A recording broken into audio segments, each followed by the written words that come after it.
Got the CoyoteFifty back to the house. I figured I'd pull it off the trailer. Not gonna have much time to work on it in the next few weeks because I'm working like 60 to 80 hours a week for a little while.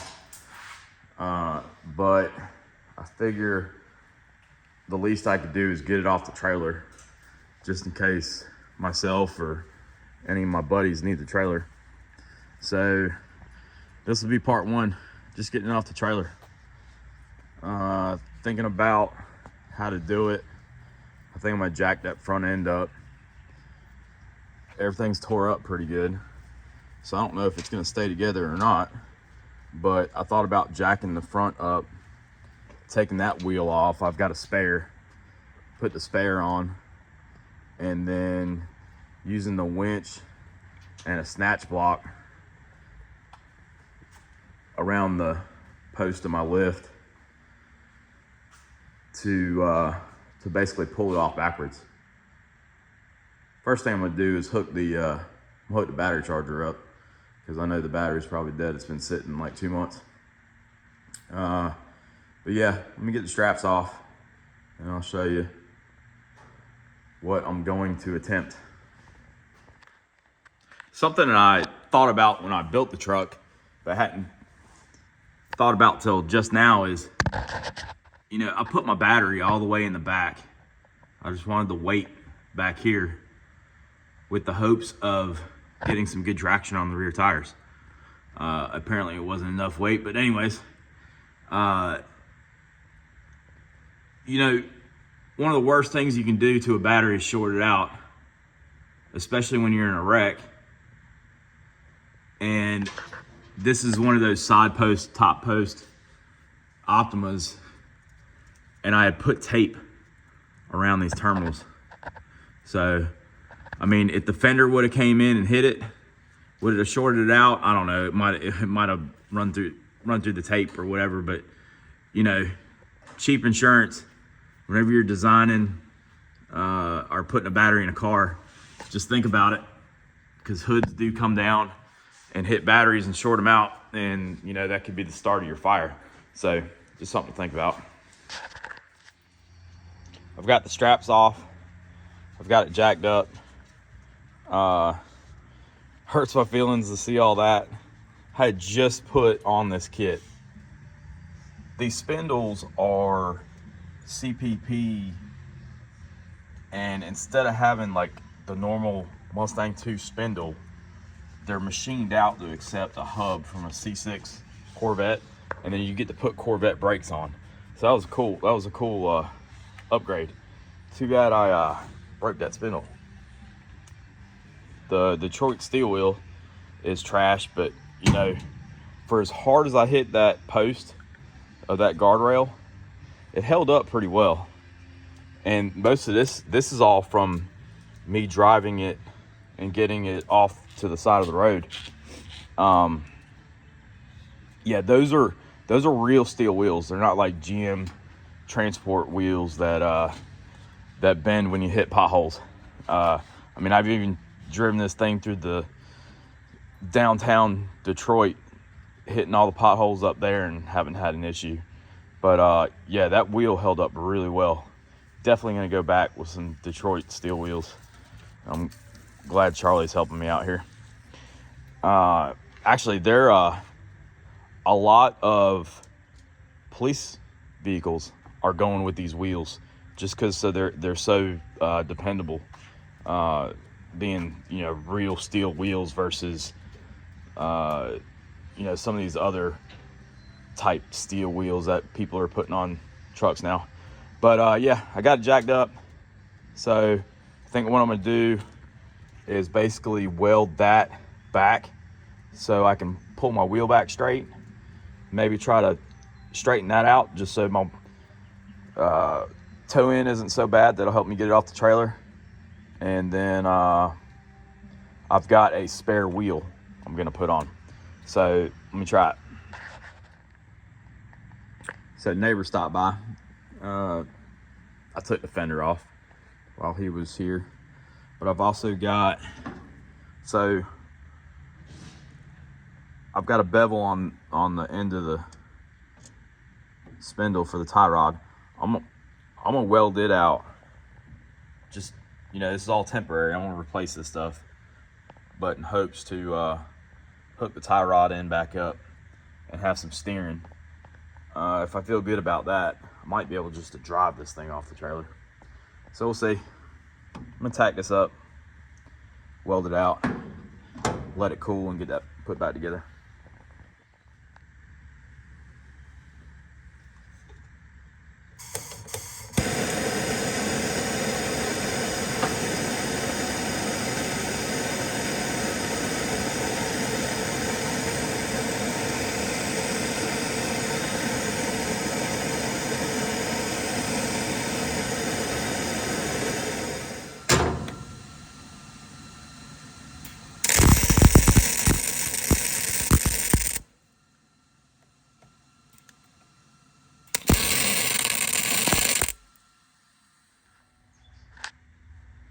All right, got it welded back on, bolted back up. Let me get a spare tire, put a spare tire up, and then we'll see if this thing starts.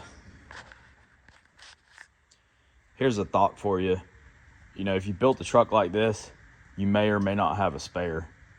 I actually went to the junkyard and bought me a spare, not knowing if it would work or not. I was carrying around a bunch of old wheel spacers that I had. So I'm glad I did, because if I ever did need it, that 16-inch wheel won't gonna fit over those 13-inch brakes. So putting the wheel spacer on to get us a little bit of clearance, and I think it'll clear. All right, I think the battery's gonna be dead, but we're gonna give this a try. This is the longest it's been without starting it.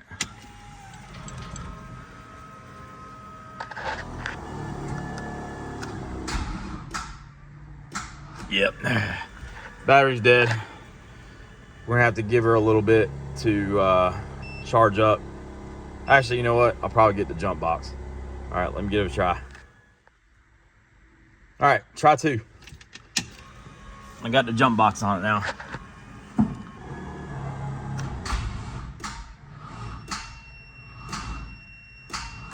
Nope, she's hollering at me. Well, apparently my jump box was dead, so that didn't help us very much.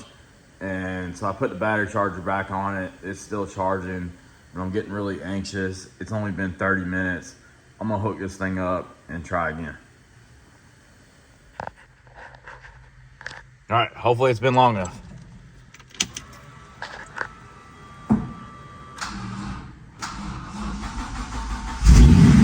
There we go.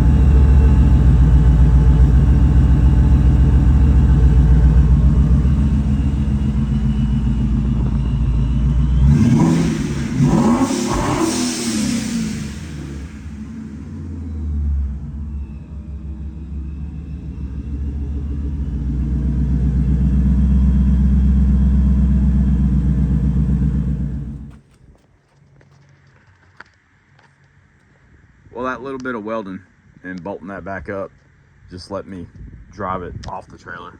So that was pretty easy, pretty uneventful. So it's probably the best thing that could have happened. So if you haven't seen this truck yet, I'll walk around it real quick. So it's a 1950 Ford F1. Original frame. The frame's original. There's been a lot of work done to the frame. The frame was originally twisted when I bought it, and I took it completely apart, and I untwisted the frame, all the cross members were cut out except the one up underneath the front radiator. And that's about the only 1950 thing about it. I did the notch back here. Mustang 2 front end, 4-link in the back. The gas tank got relocated back here. All my fuel lines, air lines, electrical, everything.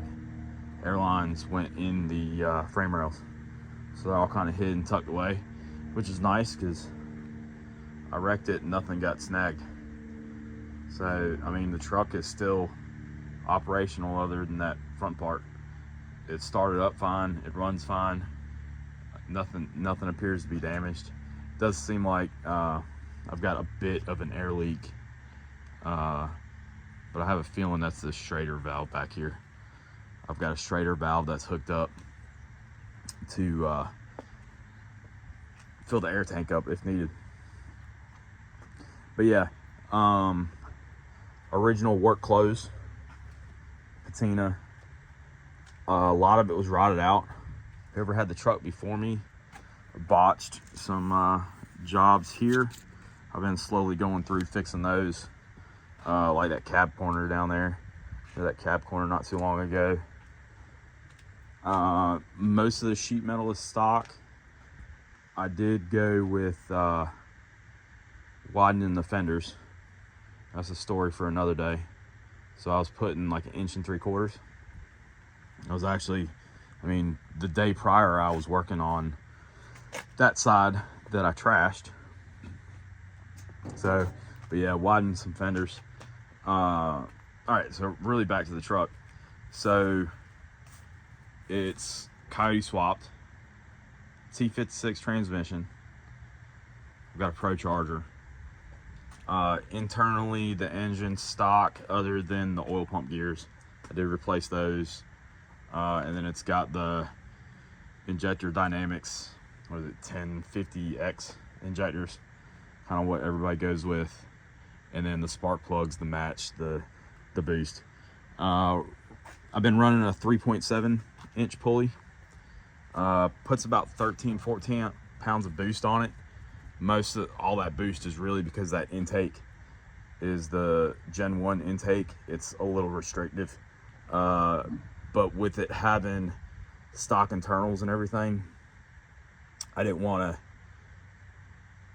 650 horsepower is enough for this truck, because it's a daily driven truck. I drove this thing almost exclusively up until the day I wrecked it. So, but yeah, the Pro Charger kit came out of a 2015 F-150, and then it was modified to work. So that bracket is actually the original bracket, but it was cut and welded down here and clocked differently. And then I had to find my own belt and everything, and the intercooler piping I made, and it's just a simple U. There's a blow-off valve right here, and then the outlet side, you can see my blow-off valve took a hit there, so I'll have to fix that.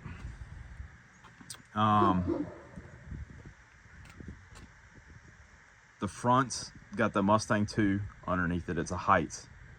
Ride-Tech control arms, Ride-Tech shock waves, the CPP spindle kit, and it's a 2-inch drop. It's got 13-inch Corvette brakes, and this thing has everything. You can see my AC lines there. I've got the Vintage Air Roadrunner system for the power steering that flipped the power steering pump around backwards. And then one other thing that got tore up in the wreck is way down there on the frame rail. You can see my power steering cooler is bent. Yeah, put a lot of money in this thing. Spall fan, the UPR catch can kit is mounted up under that. That's a cool thing if you have a boosted vehicle, being able to run that catch can. What else we got? that's pretty much it for the engine compartment there. Of course, I went with the Detroit steel wheels. They're 20x9 on the front, at least that front one, and then 20x11 on the back. I think the front tires right now are 245s. I've been running 255s, but they were rubbing, hence why I went to widen the fenders so I can go back with my 255s. 305s in the back. Interior, my goal was to keep the stock dash looking pretty much stock, and then I built or fabricated this lower dash panel to house all that modern stuff. I've got vintage air set up in here, so the vents and the controllers right there.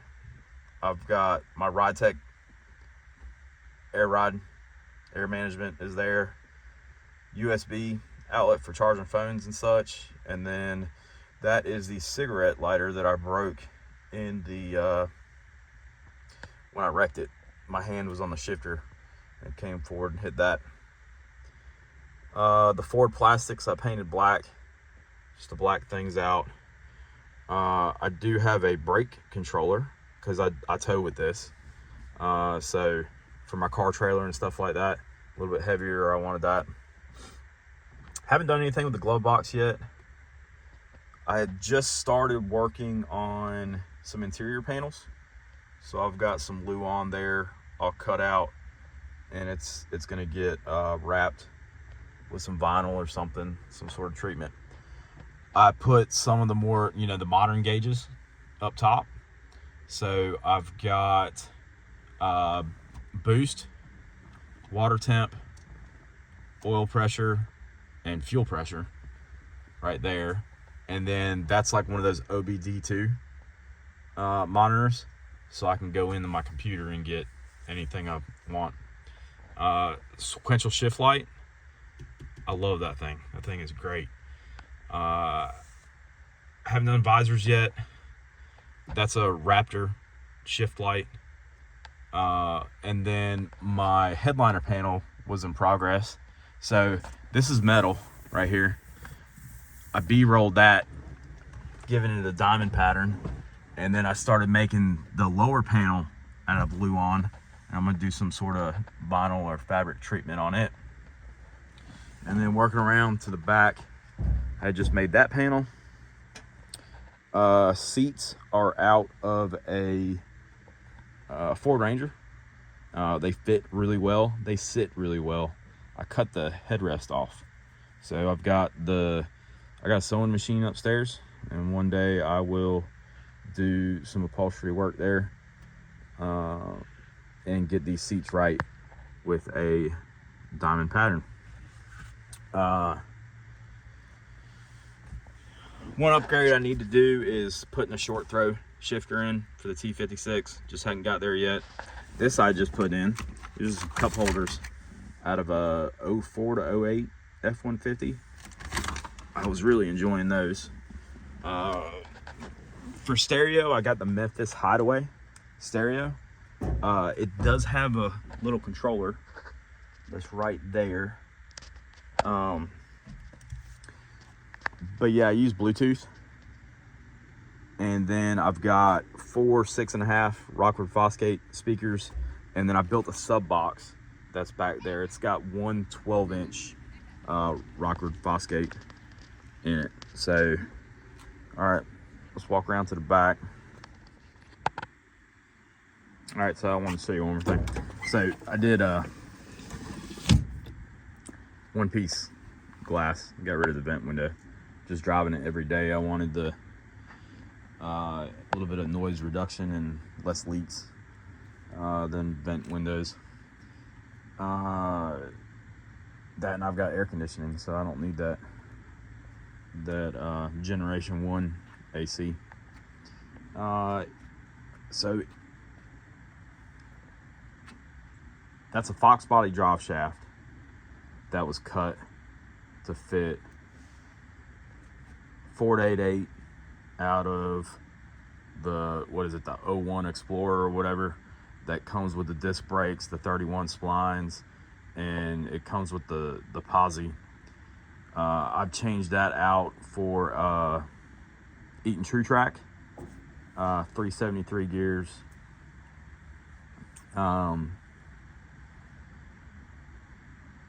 Yeah, that's about it for the rear end. Sway bars front and back.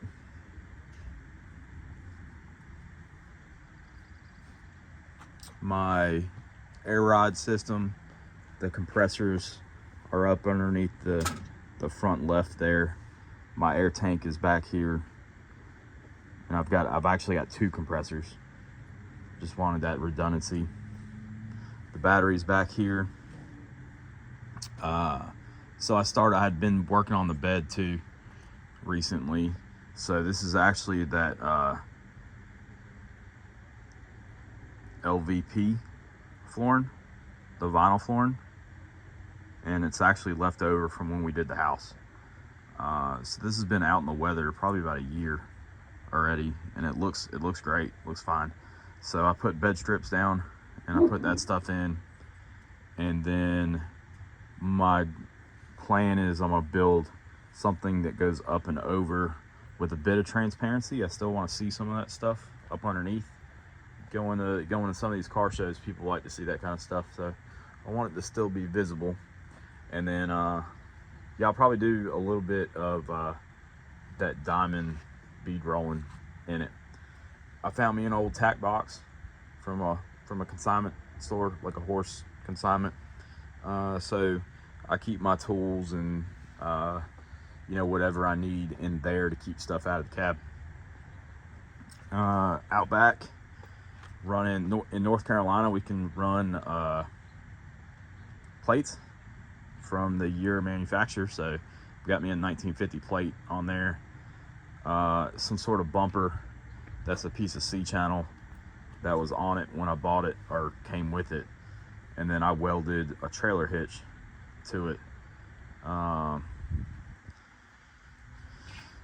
That's really about it. It's been a great truck. This is the first time it's had to go on the trailer for any reason other than just wanting to take it, you know, some places. You know, we went to a few car shows on a trailer when I didn't have confidence in it yet. And then I think when I went to Tail the Dragon, I put it on the trailer too. But I mean, this truck's been to Detroit. It's been all over the place. It did the power tour last year. I was hoping to do the power tour this year with it. Unfortunately, I'm not gonna have the time to get this thing right before then. But I've got another ride, so I'm still looking forward to going. It just won't be with the old CoyoteFifty. All right, so yeah, that's it for part 1 of rebuilding this thing. If you want to see more about this truck, there's a few other little videos I've got so far, but my YouTube channel is young, so it didn't follow the build process of this truck. But I'm seriously thinking about just going through some photos and showing the build process, because yeah, there's a lot done to this truck. I mean, pretty much everything. Nothing's factory. It's completely fabricated and modified. I mean, even that firewall's pushed back 3 inches. But yeah, if I do a video on that, we'll get more into that. But yeah, we'll see y'all for part 2 or in any of my other videos.